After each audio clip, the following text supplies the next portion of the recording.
Eu costumo dizer assim, beleza pura, e vocês respondem como? Sem mistura. Ah, bom. Beleza pura? Sem mistura. Belê? Sem deprê. E sem dever também. Bom, é sempre um motivo assim de extraordinária alegria a oportunidade que temos de contar com vocês e com o apoio da TV, né? Porque com ela nós chegamos um pouco em todo o nosso querido Brasil. Me pediram para conversar um pouquinho com vocês sobre a espiritualidade da pastoral da sobriedade. Espiritualidade da pastoral da sobriedade. A palavra sobriedade significa que você só pode ter essa espiritualidade se tiver controle das suas emoções, do seu sexo, da sua boca, da sua comida, dos seus olhos, porque a pessoa descontrolada, principalmente na comida e na bebida, ela é como um carro cujo motorista não está muito bem habilitado, não é isso? E é um problema sério esse que nós enfrentamos há tempo das dependências químicas. Eu mesmo tive na família 2 sobrinhos que morreram vítimas, e um deles tinha o meu nome, chamava-se Irineu Danelon Sobrinho, e morou comigo um tempo, mas não obstante eu não consegui libertá-lo.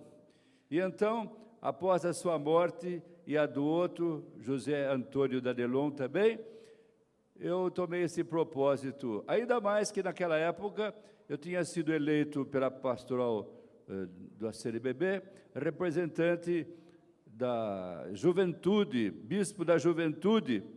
E como é que pode acontecer que um bispo que é responsável pela pastoral da juventude tenha 2 sobrinhos mortos pela droga? Alguma coisa tem que acontecer. Então a gente, no ano 2000, propôs e foi aprovado pela CNBB a nova pastoral da sobriedade. E quase todos nós, se formos humildes, vamos reconhecer que temos alguma dependência. É ou não é? Alguns dependem até de Coca-Cola, não é isso? Outros dependem de chiclete, que são coisinhas tão simples. Outros dependem, sei lá eu, de uma mistura ou de uma comida. Então, são poucas as pessoas que podem dizer assim, graças a Deus eu sou totalmente livre. Nem livre da morte você é, que chegou o momento você, como aquele menino, o menino chegou assim para o vô, falou, vô, vem cá, vô. O que você quer, filho? Vem cá, vô. Vô, deita aí na cama, vô. Por quê? Deita, vô. E o quê? Fecha bem os olhos, vô. Estranho, por quê? Fecha os olhos, vô. O vô fechou os olhos, assim, bem apertadinhos. Agora o senhor estica bem a canela. Por quê?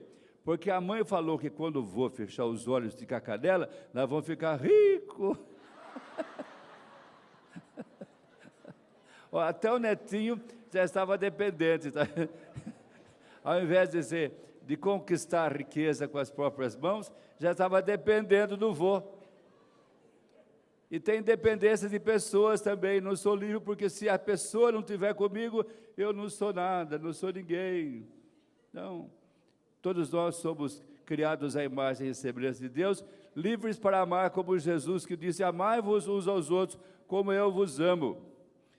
Eu preparei um calendário belíssimo da pastoral da sobriedade, daí não dá para vocês verem, né? Mas está muito bonitinho, viu? Fazendo propaganda.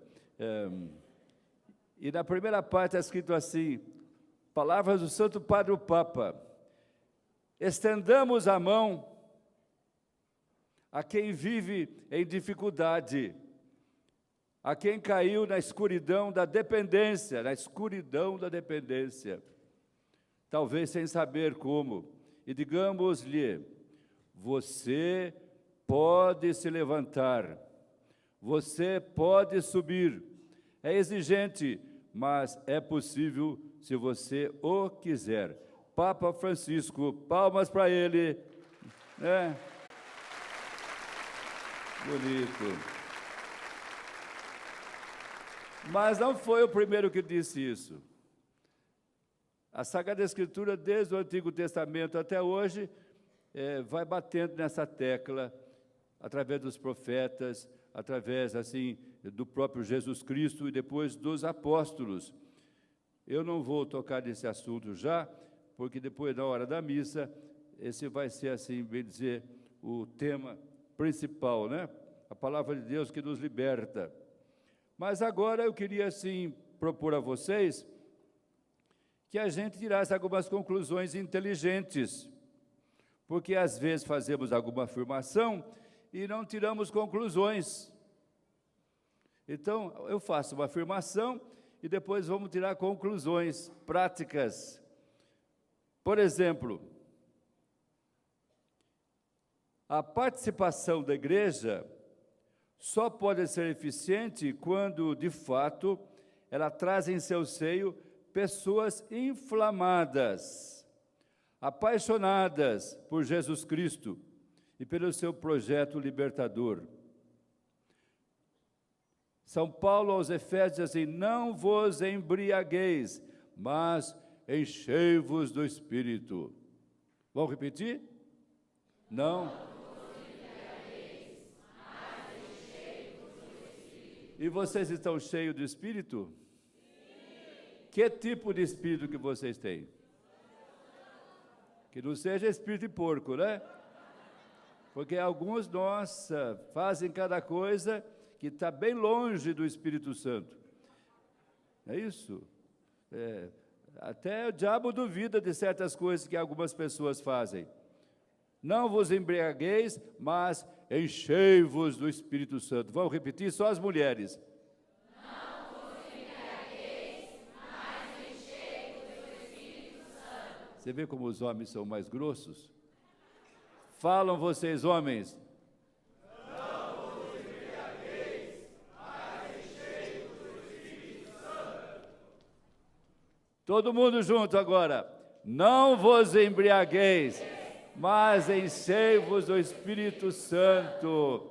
E não existe espiritualidade alguma que possa existir se nós não tivermos cheio do Espírito Santo. Como é que a gente canta assim? A nós descei divina luz, a nós descei divina luz, em nossas almas acendei o amor de Jesus. Repete. Em nossas almas acendei o amor de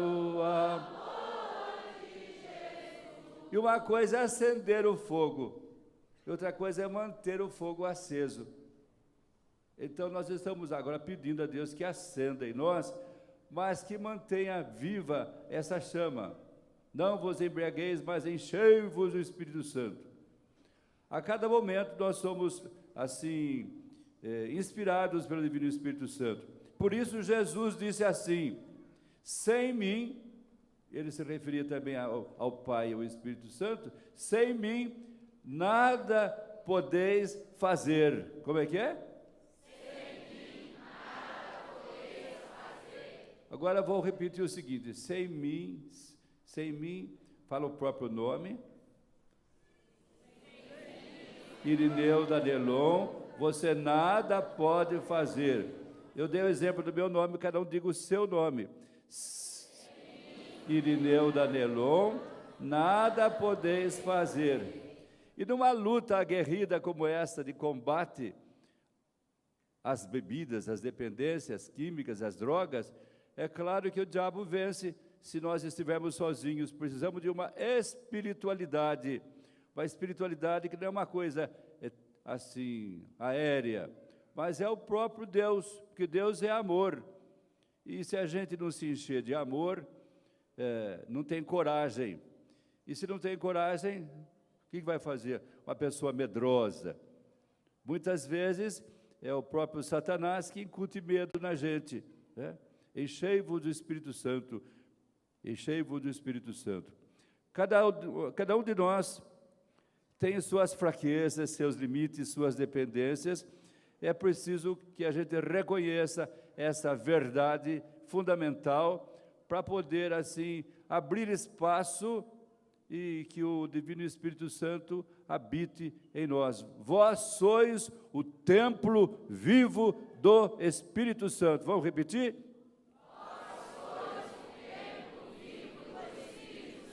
Agora aponte com o dedo no coração da pessoa que está ao seu lado, assim. Você é um templo vivo do Espírito. Você é um templo vivo do Espírito Santo. Olha só, dá um abraço e um beijo se puder. Aproveite aí quem quer. Está vendo o casal mais idoso aqui de bigode branco, estão se beijando também, né? Que bonitinho, que bonitinho. Você é um templo vivo do Espírito Santo. E dentro do templo a gente tem mais respeito, a gente tem mais confiança, a gente tem mais dignidade e tem certeza de que está na presença de Deus. Então foi dito no Antigo Testamento: caminha na minha presença e serás perfeito. Vamos repetir?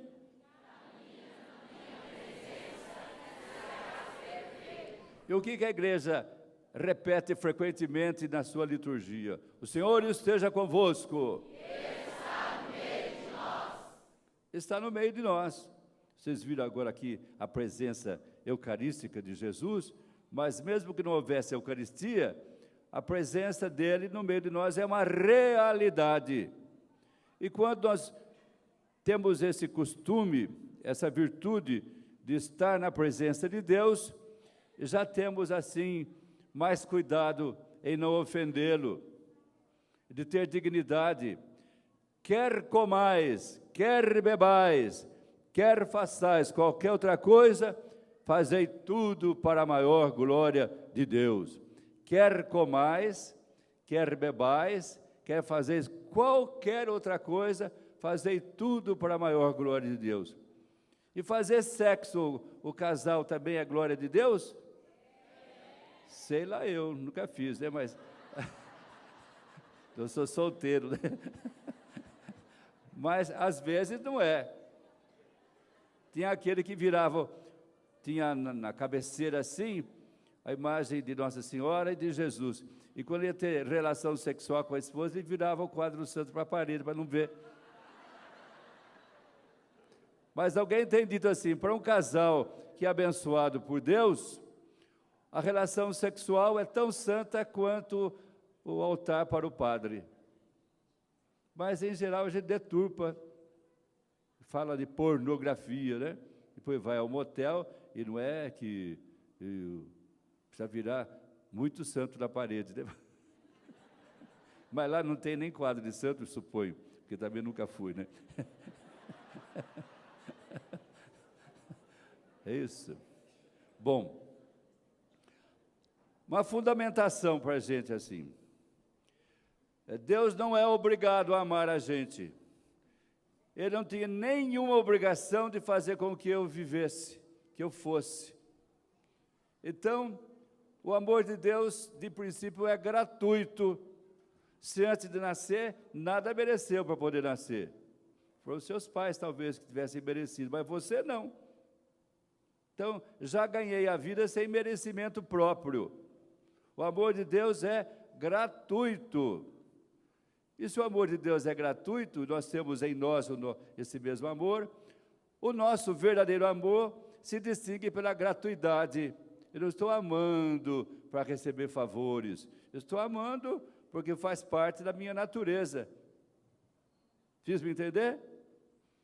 Gratuidade. Sempre que tem interesse no meio, o amor já fica meio prejudicado. O amor gratuito do Pai desperta em nós a solidariedade com o mundo e com a humanidade, fazendo dos excluídos os nossos preferidos. Isso aqui é uma frase, é uma afirmação fundamental para a pastoral da sobriedade, Porque muitos dizem assim, que tenho eu de ver com isso? O problema é dele. Não, se você tem um amor gratuito, você ama quem precisa, não quem merece. Se fosse esperar merecer, né? Você estava já anulado, para que você vai fazer se ele mesmo tomou iniciativa?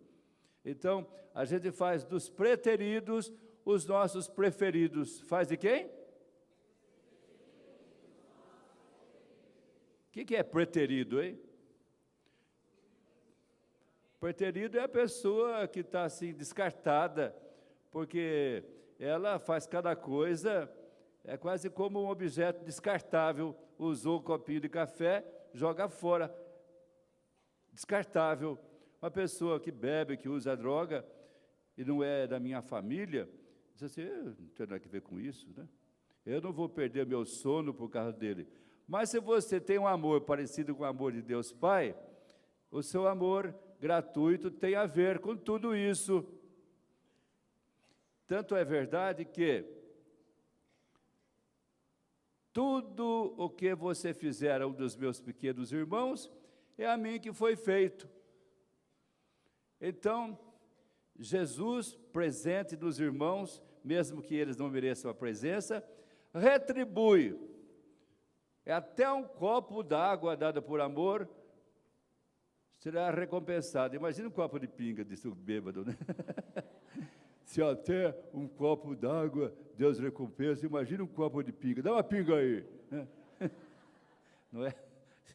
Vai fazer mal para ele? Não é nesse sentido, né?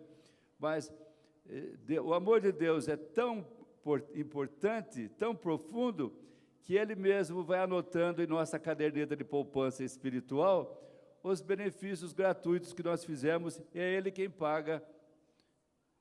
E você não fique cobrando dele assim, mas no fim, até um copo d'água dado por amor, terá a sua recompensa.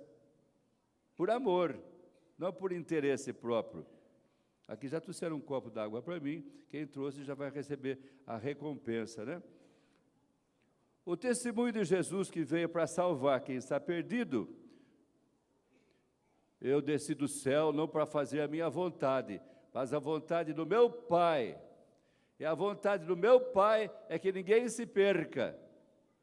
Então Jesus teve uma preocupação muito fundamental em obedecer ao Pai, que Ele pediu que fosse um bom pastor, que procurasse as ovelhas perdidas, que fosse também assim o pai do filho pródigo, que espera e faz festa quando o filho perdido volta para casa, ou como aquela viúva que perdeu a moeda preciosa e ela foi procurando, varrendo a casa, encontrou, sentiu tanta alegria. Jesus é essa pessoa que nos ama gratuitamente, e Ele veio para fazer a vontade do Pai. Se o verdadeiro amor em Jesus é assim, e Ele disse, amai-vos uns aos outros como eu vos amo, o nosso verdadeiro amor deve se voltar de um modo especial para aqueles que não podem recompensar, que são os preteridos, os que estão descartados da sociedade. Então, eles precisam de um amor grande, diferencial. Procure me amar mais quando menos mereço, porque é então que eu mais preciso. Decoraram? Procure me amar mais quando menos mereço, porque é então que eu mais preciso. Eu estava hospedado na casa de um ex-aluno em São Paulo, e já casado. De repente, a filha saiu do quarto, mini saia, batom, sim. E o pai falou assim, onde você vai essa hora, menina? Não interessa. Não é? Mas e se o amor do pai não interessa? Não interessa. Assim, leia o bilhete que eu deixei lá na minha escrivaninha. E o pai foi buscar o bilhetinho, está escrito assim, procure me amar mais quando menos mereço. O senhor está difícil, hein? Porque o pai era um bom negociante, mas estava se esquecendo. Então ela chamou a atenção do pai, com aquela extravagância, para ver se o pai se tocava, que ela é muito mais importante do que os negócios. Tanto é verdade que depois quase que ele foi à falência e a filha não foi à falência, né? Bom, Jesus prometeu também que nós receberíamos o mesmo Espírito que ele recebeu, não recebeu. Como é que diríamos assim? Ela concebeu por obra do Espírito Santo. O Espírito Santo, como aquela pomba do batismo, repousa em mim. E então, Jesus Cristo era uma pessoa visivelmente possuída pelo Espírito de Deus, que é o Espírito de amor, de justiça, de solidariedade, e em tudo ele foi obediente e dócil ao Espírito Santo. Se depois ele disse assim, amai-vos uns aos outros como eu vos amo, nós precisamos ter o mesmo Espírito que Jesus tem, né? É a fundamentação da nossa espiritualidade, da pastoral da sobriedade. Sem a presença desse amor divino, sem mim, nada podeis fazer. Sem mim, o quê? E o que sobra depois do nada? Nada?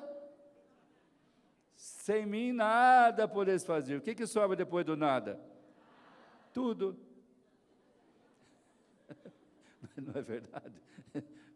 Não sobra nada, quer dizer, não sobra tudo. Não posso fazer nada de bom se não tiver esse amor que a gente recebeu de Deus ao nascer, depois foi reforçado no batismo, depois na crisma, em cada comunhão que a gente faz, em cada inspiração que nós temos, porque não é só tentação que nos atinge, nós temos também inspirações. Vocês têm inspirações? Olha só, eu tive inspiração de ser padre, vocês não tiveram.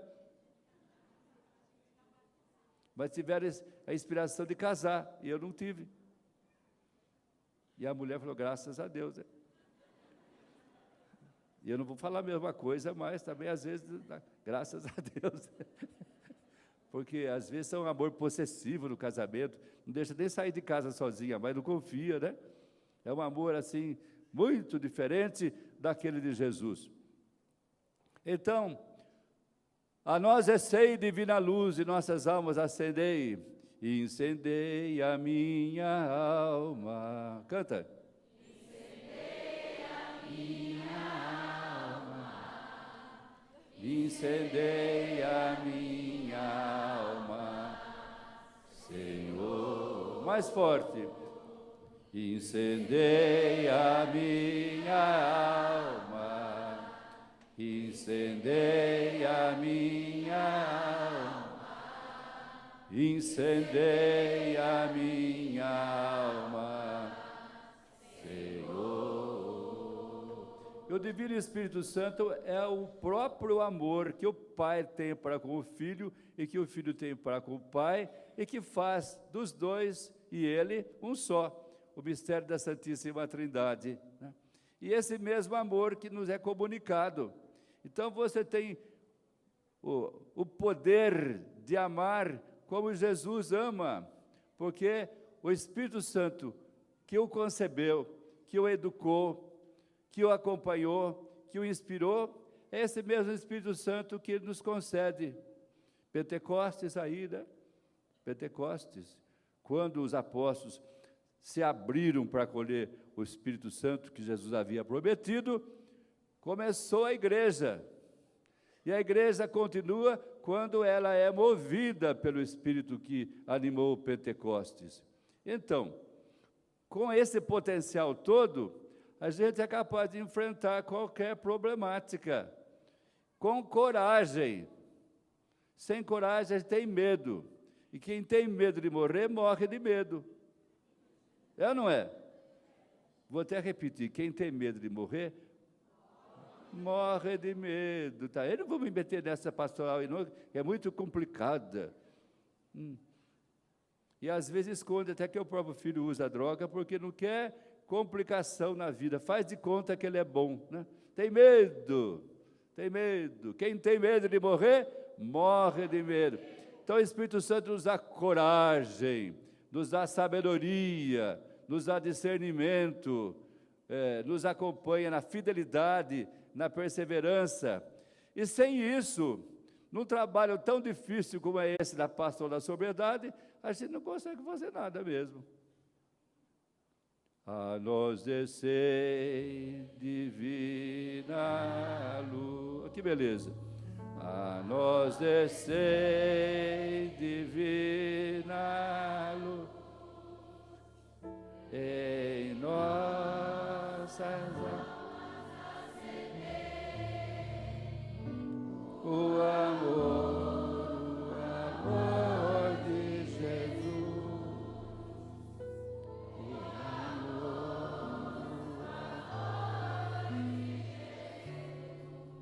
Eles quase que conseguiram nos acompanhar. Também não avisa que vai tocar, né? Desculpe, viu? Daqui a pouquinho eu falo. Vê se vocês... Né? Porque às vezes a gente se parece com uma orquestra. Um não está afinado com o outro, que não tem o mesmo espírito. Um vai agir por raiva, outro vai agir por interesse, outro vai agir por inveja, outro vai agir por azedume, outro vai agir por medo. Junta esse pessoal numa orquestra só, o que vai dar? Confusão. Não é que ele deu confusão aqui, mas, digamos, não deu tempo de afinar as mesmas, né? Então, numa comunidade... E é promessa da Sagrada Escritura, a presença de Deus, quando 2 ou 3 se reunirem em meu nome, Vocês falaram só com medo, né? Quando 2 ou 3 se reunirem em meu nome, eu estarei no meio deles. Vale ou não vale? Vale.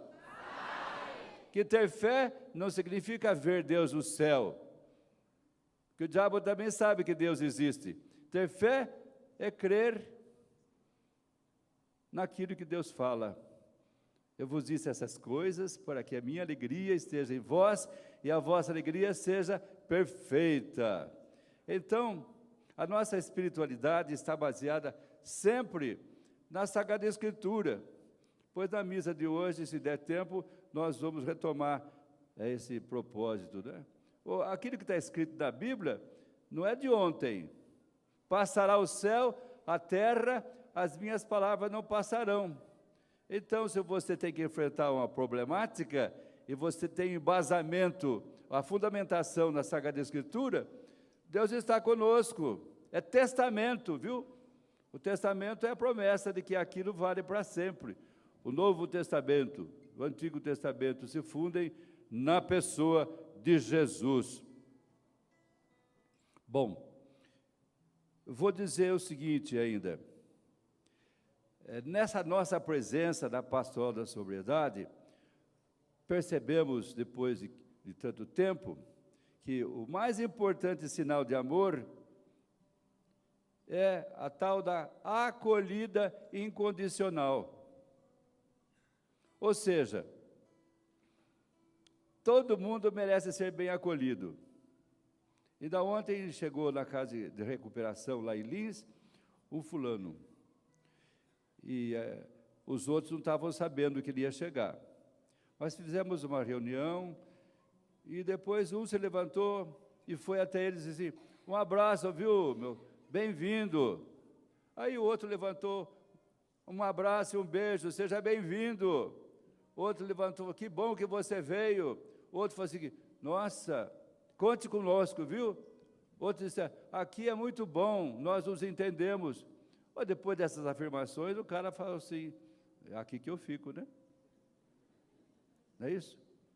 Agora você fala assim: nossa, você é um drogado, você é aquele que foi preso, é? Ali, a gente esquece um pouco esses adjetivos negativos e acolhe. Então, dentro da pastoral da sobriedade, nós nos caracterizamos por ser sempre uma acolhida incondicional. Acolhida incondicional, não como aquela mulher, o marido bebia e não pagava as contas. E no dia do salário, chegava mais tarde em casa porque ele ia torrar o dinheirinho dele. E ela falou: hoje você me paga, você vai ver. E Estava chovendo, frio, ventava à noite, ela fechou a porta, fechou a janela. Lá pelas 1h30 chegou o marido. Abra a porta, meu bem. Ela falou assim, seu traste, aposto como você já foi torrar todo, hoje é dia de pagamento. E eu com conta de luz, conta de farmácia, seu traste, hoje você não entra. Ele falou assim, meu benzinho, hoje que eu trouxe uma rosa para a mulher mais bonita do mundo. Olha que danado. Ela se comoveu, abriu, ele entrou vomitando. E ela falou assim, cadê a rosa? Ele falou assim, e cadê a mulher mais bonita do mundo? Amém. Vamos dar uma salva de palmas para a Dona Irineu.